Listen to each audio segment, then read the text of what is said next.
कि इतनी बारिश करने के बाद भी ब्रजमंडल में बूंद नहीं गिरी, तो अब इंद्र की बुद्धि खुली, अभिमान चूर हुआ। याद आया कि अरे ये तो वो ही कृष्ण है जिसकी वेदों ने महिमा का बखान किया है। श्रुतियां अर्थात वेद नेति नेति कह के थक जाते हैं। ये तो वही ब्रह्म है जो श्री कृष्ण का रूप बना के आए हैं। ये तो अब पता चला कि ये तो राष्ट्रपति से पंगा ले लिया है। अभी साधारण पार्षद समझ रहे थे, अब समझ में आया कि ये पार्षद नहीं है तो राष्ट्रपति। अब इंद्र भयभीत हो गया, कांप गया, कहीं ऐसा ना हो कि नौकरी चली जाए और इंद्र पद से गिरा के हमें कहीं कोई कीड़ा मकोड़ा ना बना दे। भयभीत हो गए। अब उनके सामने माफी मांगने कैसे जाए, भयभीत हो गए इंद्र कि माफी कैसे मांगे। दिमाग चलाया, ओहो विप्रदेद सुर संत हितलीन मनुज अवतार, गौ माता को आगे करो। कामधेनु गाय को आगे किया और गाय की ओट में पीछे हो गए इंद्रदेव। अकेला मुंह निकला है बस, गाय आगे और पीछे इंद्रदेव छुपे छुपे जा रहे हैं। गोलोकादा ब्रजत कृष्णम सुरभि चक्र एवच, गाय को आगे करके पीछे पीछे गए। भगवान ने देख लिया कि देखो कैसे चोरी चोरी आ रहा है, कैसे चोरी चोरी आ रहा है। इंद्र ने कहा देख लिया, लेकिन गैया का साथ नहीं छोड़ा। गैया को आगे किया और खड़े। चुपचाप इंद्र ने गाय के कामधेनु गाय के दूध से भगवान कृष्ण का अभिषेक कर दिया। समझ रहे हो आप? यहाँ ये क्या हो गया? उस समय की रिश्वत थी। जैसे किसी बड़े अधिकारी से हमें डर लग रहा हो कि इससे हम कैसे बात करेंगे, हमसे नाराज है, तो उसके अनुकूल, जैसे उसे महीने की तनख्वाह अगर 1 लाख मिलती है और हम जाके 10 लाख पटक दें जाके सीधे, उसका गुस्सा अपने आप ठंडा हो जाएगा।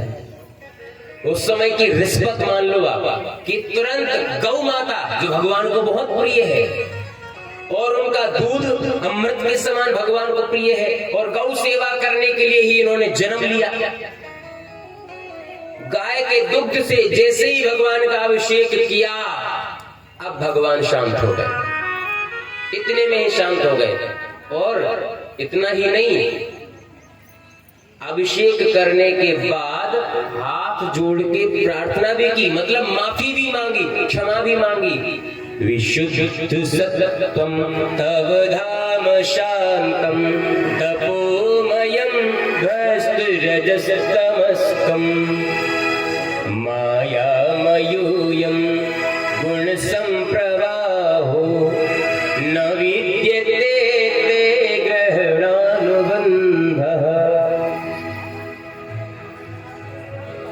हे प्रभु, आपकी लीला को जब ब्रह्मा जी नहीं समझ पाए, जिनके पास 4-4 खोपड़ियां हैं, ब्रह्मा जी के पास कितनी खोपड़ियां हैं?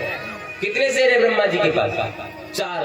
अब भाई जितने सिर हैं उतने प्रकार के दिमाग होंगे कि नहीं, है कि नहीं?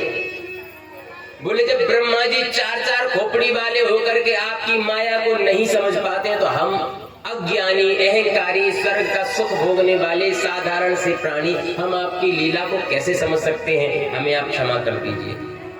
भगवान कृष्ण कहते हैं इंद्र तुमने कोई गलती नहीं की है। क्या कह रहे हैं कृष्ण? तुमने कोई गलती नहीं की है, तुमने अच्छा किया है। बोले अच्छा कैसे किया? बोले ना तुम बरसात करते, ना हम पर्वत उठाते, न पूरे ब्रजवासी जितने हमारे प्रेमी हैं, न वो सब ब्रजवासी 7 दिन तक हमारे साथ रहते। तुम्हारे इस पुण्य के करने से हमारे भक्त हमारे साथ रहे हैं। और जो व्यक्ति भगवान को भक्त से मिलाने का कार्य करता है, भगवान उसको बहुत प्रिय होते हैं। ब्रह्मा जी से नाराज इसलिए हुए थे क्योंकि ब्रह्मा जी ने 1 वर्ष तक भगवान के भक्तों को भगवान से दूर रखा था।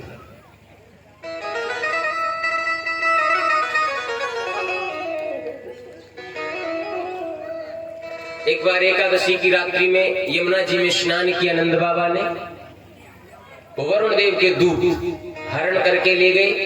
प्रातः काल भगवान श्री कृष्ण ने यमुना जी में छलांग लगाई, वरुण लोग पहुंचे। वरुण देव जी ने कृष्ण भगवान का स्वागत किया, नंद बाबा को मुक्त किया।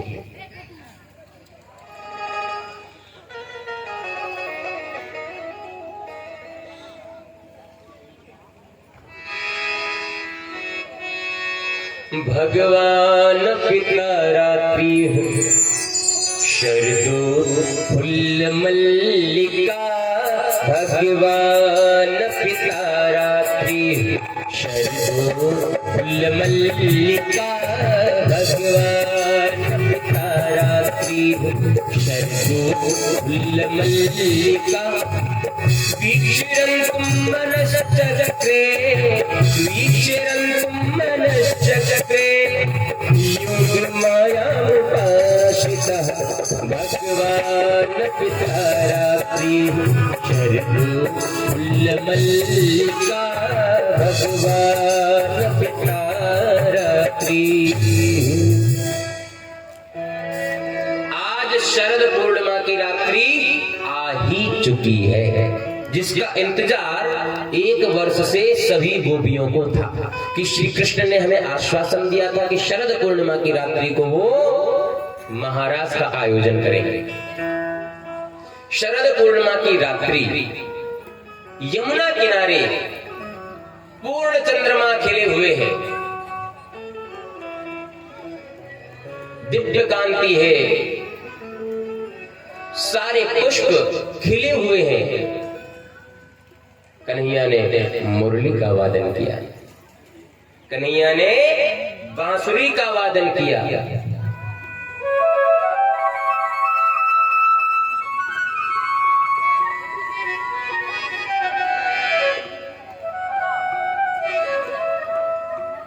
जैसे ही कन्हैया बांसुरी बजाते हैं, जिस गोपी के कान में बांसुरी की आवाज जाती है, निशम्य गीतम तदनंगवर्धनम व्रजस स्त्रियः कृष्ण गृहीत मानसाः, आजग्मुरन्योन्यमलक्षितोद्यमाः,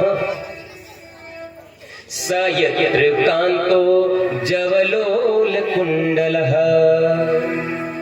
जिस गोपी के कान में मुरली की ध्वनि पहुंचती है, उस गोपी को ऐसा लगता है कि श्री कृष्ण इस बांसुरी में हमें बुला रहे हैं। और महाराज गोपियां अपने अपने धाई धाम काम सब त्यागी अपने घर के सारे काम काज छोड़ करके श्री कृष्ण की ओर यमुना तट पर चली आ रही हैं।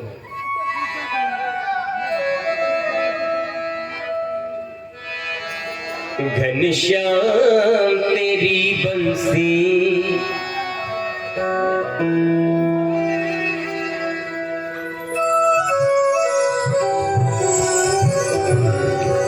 घनश्याम तेरी बंसी पागल कर जाते हैं, घनश्याम तेरी बंसी पागल कर जाते हैं, घनश्याम सब गाइए घनश्याम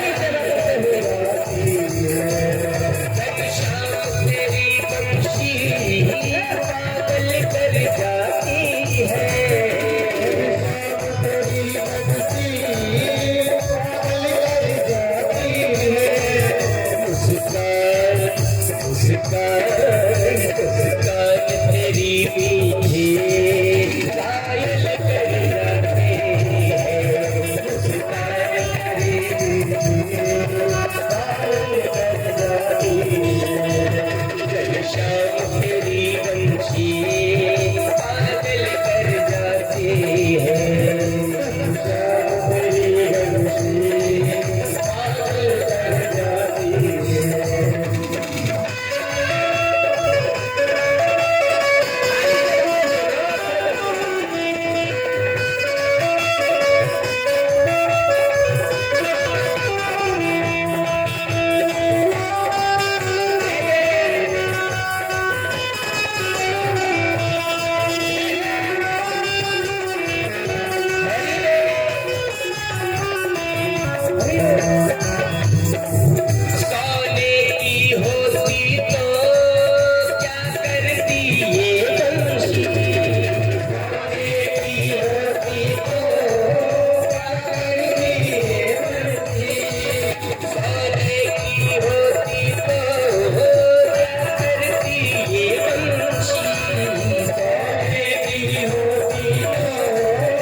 पास की हो करके, जब पास की हो करके होश उड़ाते हैं, जब पास की हो करके, जब पास की हो करके होश उड़ाते हैं, जब पास की हो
मनाने की, रूठे को मनाने की कला तुमको आती है, रूठे को मनाने की कला तुमको आती है, निशान से पागल कर जाते हैं, निशान से पागल कर जाते हैं।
श्री राधे।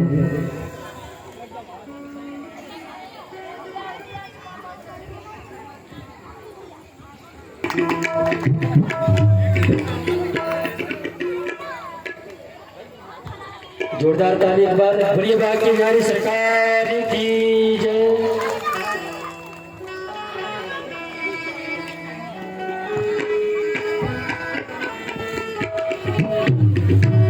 और सम्मान के साथ साथ में हमारे उदय सिंह नन्ना जी यादव जी स्कूली वालों की तरफ से इस आयोजन को की रूपरेखाओं को बढ़ाने के लिए, इसकी व्यवस्था को संभालने के लिए आपने 5100 रुपए का दान भी दिया है। ऐसे दानवीरों के लिए एक बार जोरदार ताली। बड़ी बात की बिहारी सरकार की जय हो।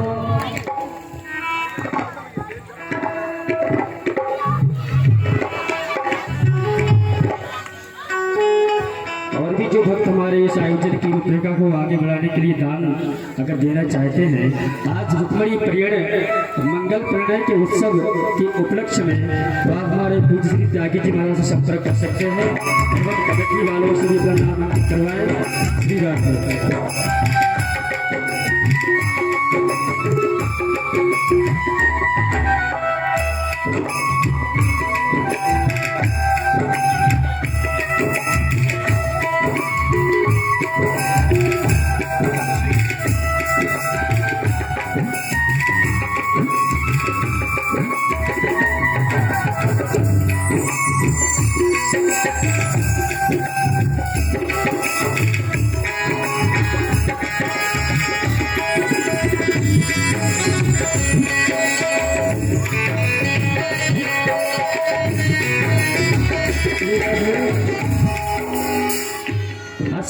केला प्रसाद भी हमारे उदय सिंह नन्ना की तरफ से भी है प्रसाद में आज के रुक्मणी विवाह के उपलक्ष्य में।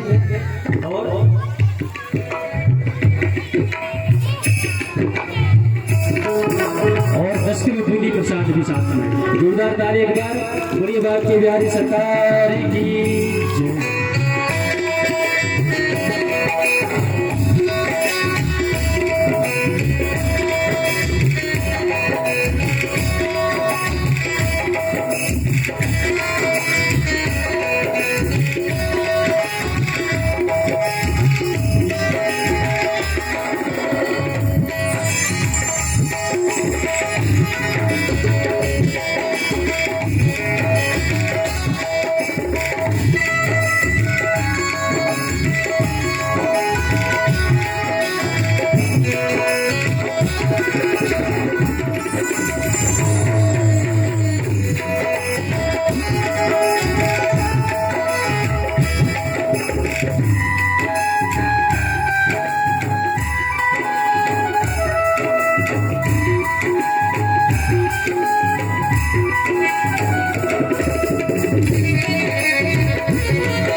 इसी बीच में हमारे 200 रुपए का दान अच्छीलाल अहिरवार सकोली वालों की तरफ से आया है। 100 रुपए का दान नारायण दास पाल सकोली से। 100 रुपए का दान श्री शुक्लाल अहिरवार शिवरामपुर से है। जोरदार इन कारीगरों के लिए एक बार ताली की सेवा हो जाए। बुरी बात के बिहारी सरकार की जय हो।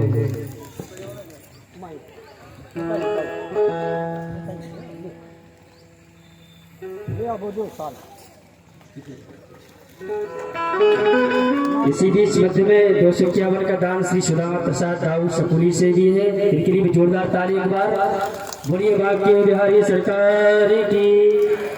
देखिए दान देने वाले दान दे रहे हैं, आप लोगों को ताली बजाने में कोशिश करना चाहिए। इसमें आप लोगों को भी पुण्य मिलेगा ना साथ में, क्योंकि आप दानवीरों का हौसला बढ़ाएंगे ताली बजा करके। इससे हमारे दानवीर और बढ़ेंगे इस आयोजन की व्यवस्थाओं के लिए। बोलिए भाग्य बिहारी सरकार की।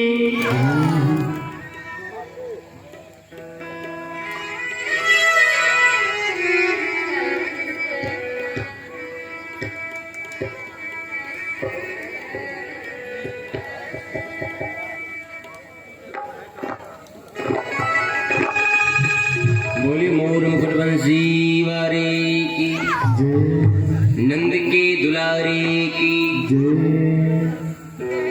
कहाँ है सबका ध्यान?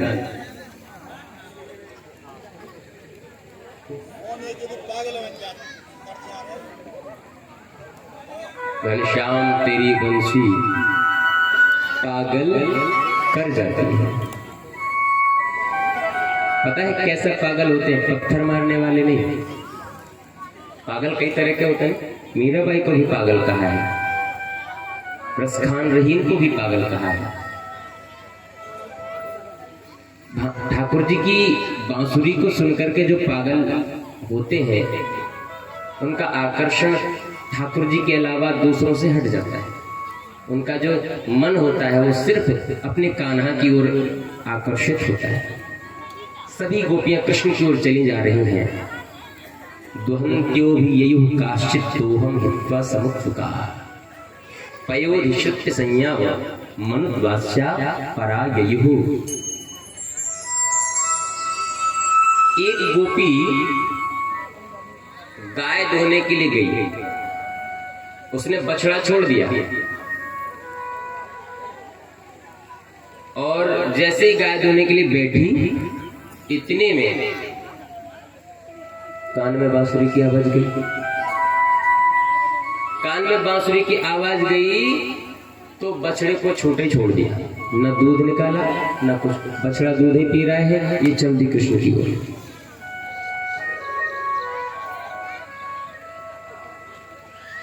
परिवेशयन्त्यस्तद्धित्वा पाययन्त्यः शिशून् पयः। आपको पता है महाराष्ट्र में जो गोपियां गई हैं उनकी क्या अवस्था थी जानते हैं आप लोग? लोग महाराष्ट्र को कई बार गलत दृष्टि से भी देखते हैं, बहुत से लोग देखते हैं, लेकिन हमने पहले ही कहा है कि अधूरा ज्ञान खराब होता है। जो लोग महाराष्ट्र को गलत दृष्टि से देखते हैं या गलत तरीके से लेते हैं उन लोगों को जरूर आज की कथा ध्यान से सुननी चाहिए। शायद आज उनके मन की सारी शंकाएं समाप्त हो जाएंगी। जो विकार होता है, क्या वो विकार 7 वर्ष के बच्चे में होता है? विकार यदि हम कहें कि वो तो गोपियों के साथ नृत्य करते हैं, कैसे भगवान? तो ये देखो कि भगवान की उम्र क्या है उस समय। श्री कृष्ण की उम्र है महाराज के समय 7 वर्ष।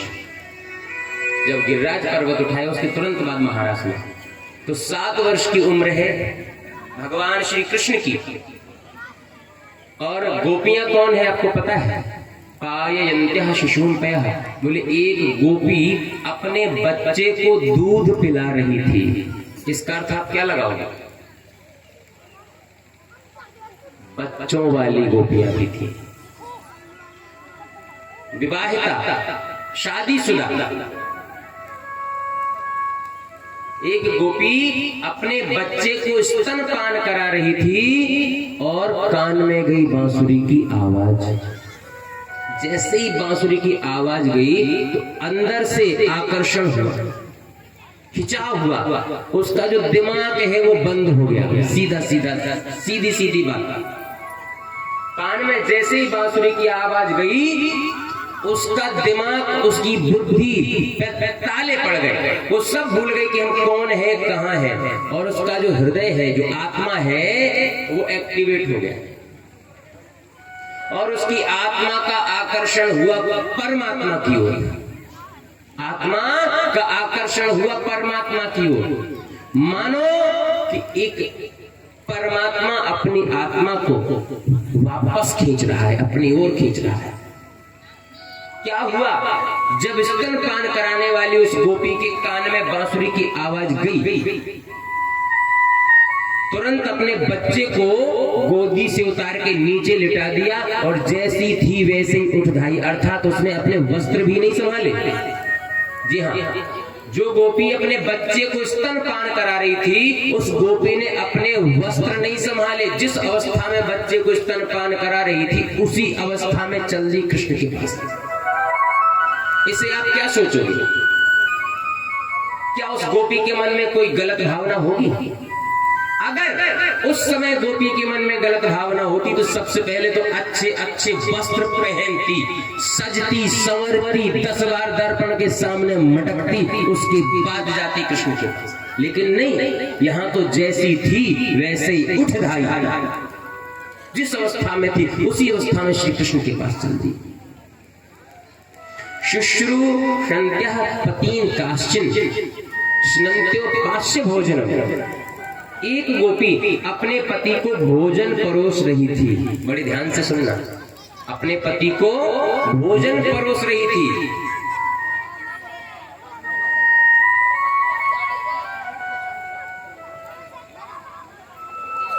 भैया इस तरफ आप लोग और कुछ बिछा लीजिए बैठने के लिए, इस तरफ। तो जो पुरुष लोग हैं वो इधर के इधर बैठते जाएंगे मंदिर की तरफ, और जो माताएं हैं वो इधर को एक तरफ बैठती जाएंगे।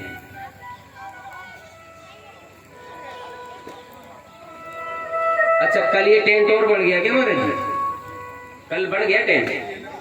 हाँ, हम वही सोच रहे हैं। अभी तक तो जगह कम लगती थी, जगह ज्यादा है, फिर भी जगह कम लग रही है। बहुत हम बड़े वास्तव में बहुत प्रसन्न हैं। इतना प्रेम सबका मिल रहा है, और सब लोग, ऐसा नहीं, गांव के कोने कोने से और अन्य गांव से भी ठाकुर जी की कथा श्रवण करने के लिए यहाँ पे आ रहे हैं। बहुत प्रेम मिल रहा है सभी का, और खूब दानदाता भी हो रहे हैं, खूब चकाचक दान भी कर रहे हैं। दान देने वाले सुबुद्ध प्रबुद्ध ज्ञानी श्रोता भी हैं, सब आनंद ले रहे हैं। एक गोपी अपने पति को भोजन परोस रही थी। पति ने क्या मांगा? शक्कर, कि दूध में शक्कर डाल दो। हाँ। अब उसकी पत्नी ने, अर्थात गोपी ने, 2 कटोरा में, एक कटोरा में शक्कर रखी थी, एक कटोरा में नमक रखा था। हाँ। जैसे ही पति ने कहा शक्कर डाल दे दूध में, शक्कर के कटोरा की तरफ हाथ बढ़ाया, इतने में कान में आवाज गई बांसुरी की। अब वो बुद्धि लॉक हो गई, उसकी बुद्धि ब्लॉक एकदम से। और उसने क्या किया? शक्कर की जगह नमक के कटोरा में पटका, हाथ मुट्ठी भर के पटक दिया दूध में, और चल दी कृष्ण से मिलने। पति शकलें देखता रहे कि हुआ क्या है, पता ही नहीं चला कि हो क्या गया। शक्कर की जगह नमक पटका दूध में, और 1 2 3 एकदम बुद्धि ब्लॉक, आत्मा एक्टिवेट, चल दी कृष्ण के पास। लिम्पन्त्यः प्रमजन्त्योन्य अंजन्त्यः काश्च लोचने। बड़ी सुंदर बात है। एक गोपी अपने चेहरे पर लेप लगा करके बैठी हुई थी। जी हाँ, ये फेशियल मसाज ये सब अभी नहीं चल गए हैं। हाँ, चेहरा निखारने वाले फेशियल जो मसाजर अभी चल गए हैं, ये अभी नहीं चल गए हैं। ये सब तो जूठन है, जूठन। पहले जो फेशियल हुआ करते थे, उनके सामने आजकल क्या होंगे? स्पष्ट लिखा है लिम्पन्त्यः प्रमजन्त्योन्या, एक गोपी अपने चेहरे पर चंदन का, हल्दी का और मुल्तानी मिट्टी का लेप लगा करके बैठी हुई है। उस गोपी ने जैसे ही सुखाने के लिए बैठी थी कि भाई जब लेप सूख जाएगा, जब फेस पैक सूख जाएगा तब जाकर के चेहरा धोएंगे, और ये तो गीले ही लगा रहा चेहरे पे, सूख नहीं पाया। इतने में कान में बांसुरी की आवाज गई। जैसे बांसुरी की आवाज गई बुद्धि हो गई ब्लॉक, बुद्धि ब्लॉक, दिमाग बंद। अब भूल गई कि हमारे चेहरे पे लेप लगा है, भूल गई। और 1 2 3 सीधी कृष्ण के पास ऐसी भूतनी सी बनी चली गई, चेहरे पे पूरा लेप लगा है, ऐसी चली गई कृष्ण से मिलने के लिए। अब आप ही बताओ, अगर इस गोपी के मन में कोई गलत भावना होती कृष्ण से मिलने के लिए, तो क्या चेहरे पे फेसियल लगा हुआ रहता और चली जाती? चेहरे को निखारती, साफ करती, फिर बाद में अच्छी अच्छी क्रीम, पाउडर, लाली, लिपस्टिक लगाती, 10 बार दर्पण के सामने उल्टी सीधी होगी मटकती, हाँ कहीं कोई कमी तो नहीं है, तब जाके जाती कृष्ण से मिलने। लेकिन इस गोपी के मन में कोई गलत भावना नहीं है, इसलिए जैसी थी वैसे ही उठ धाई, जिस अवस्था में थी उसी अवस्था में बुद्धि बंद हुई और आत्मा का आकर्षण कृष्ण की ओर हुआ। चल चल चल अंजन्त्यः काश्चलोचने, एक गोपी काजल लगाना चाह रही थी। किसी किसी की आदत होती है कि सोते समय श्रृंगार करती है, हाँ, जैसे सपने में कहीं घूमने जाना हो। हाँ, बहुत सी माताएं होती हैं ऐसी, दिन भर तो घूमेंगी ऐसे ही, दिन भर ऐसे ही घूमेंगी। जैसे शाम का समय हुआ, बढ़िया क्रीम, पाउडर, लाली, लिपस्टिक लगा के, बढ़िया तेल फुलेल, काजल वाजल लगा के फिर सोती हैं। अब क्या करो, अब सपने में शिमला जाएंगे घूमने। महाराज, एक गोपी अपनी आंखों में काजल लगा रही थी, उंगली में जैसे ही काजल लिया और आंख की तरफ लेके जा रही थी, इतने में कान में गई बांसुरी की आवाज, बुद्धि हो गई बंद। अब भूल गई कि हम क्या कर रहे थे, भूल गई क्या कर रहे थे। तो आंखों की जगह होठों पे काजल लगाया और काली माता बन के चली कृष्ण के पास।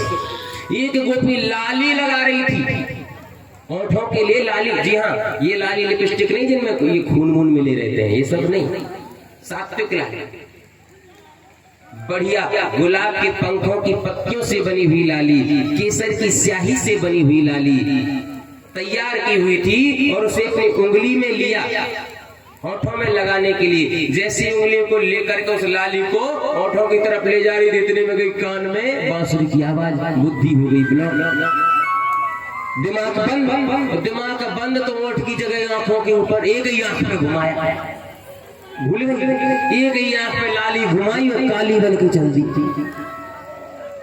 अब सोचो कैसी भयानक लग रही होगी, एक ही आंख पे लाली लगी है, जल्दी कृष्ण से मिलने के लिए। अब आप बताओ, क्या इस गोपी के मन में गलत भाव होगा?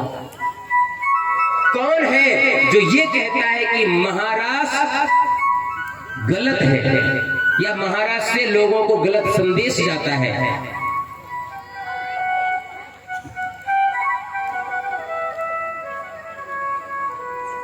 व्यत्यस्त्र वस्त्राभरणा, एक गोपी वस्त्र बदल रही थी। आदत होती है कुछ लोगों को वस्त्र बदल के सोने की, दिन में कुछ दूसरे वस्त्र पहन के काम करते हैं, रात्रि में दूसरे वस्त्र पहन करके सोते हैं। एक गोपी वस्त्र बदल रही थी, और वस्त्र बदलते समय कान में बांसुरी की आवाज, बुद्धि हो गई बंद। अब भैया जो ओढ़ने वाले कपड़े थे उन्हें तो लपेड़ लिया, और जो लपेड़ने वाले कपड़े थे उन्हें ऊपर से ओढ़ लिया और जल्दी कृष्ण से मिलने के लिए। दद्दा को टाइम मिल गया, अच्छा, बहुत बढ़िया, कम से कम आए तो बहुत आनंद आ रहा है कथा में। चलिए,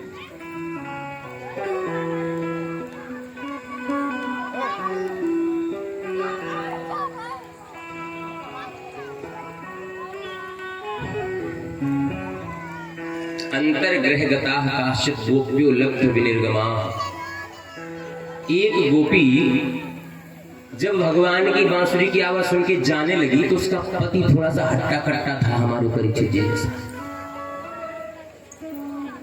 कैसा? थोड़ा हट्टा कट्टा था एक गोपी का पति, हमारे परीक्षित जी की जैसा। गोपी थोड़ी सी दुबली पतली थी और दद्दा, परीक्षित जी कह रहे दद्दा की अच्छा हट्टा कट्टा था। उसने देखा कि हमारी पत्नी इतनी रात में कहां जा रही है, वो भी भागती हुई। उसने तो पकड़ लिया महाराज, हाथ पकड़ लिया, बोले कहां। अब उसका तो दिमाग बंद था गोपी का, वो तो बांसुरी के वश में थी, वो कुछ बोल ही ना पाए, उसकी बुद्धि बंद। उसने कहा कहां जा रही हो, तो कुछ बोल ही नहीं पाए कि हम कहां जा रहे हैं। बोला हम समझ गए जहां मोहल्ला भर की गोपियां जा रही है, भाग भाग के वही तू जा रही हो। बोले सब समझ गए हम, तमाशा हो रहा है इस समय। बोले बांसुरी की आवाज हम लोगों को सुनाई नहीं दे रही, लेकिन तुम लोगों को सबको सुनाई दे रही है। जहां सब गोपियां जा रही वहीं तुम जा रही हो, लेकिन हम तुम्हें जाने नहीं देंगे। चलो सीधी, विवाह तुम्हारा कृष्ण के साथ हुआ कि हमारे साथ हुआ, वहां क्यों जाओगी, हम नहीं जाने देंगे इतनी रात्रि में तुम्हें घर से बाहर। और एक घर के अंदर, कमरे के अंदर बंद कर दिया, बाहर से ताला लगा दिया। अब उस गोपी के अंदर जो वेदना थी भगवान से मिलने की, कृष्ण से मिलने की, बुद्धि तो बंद है।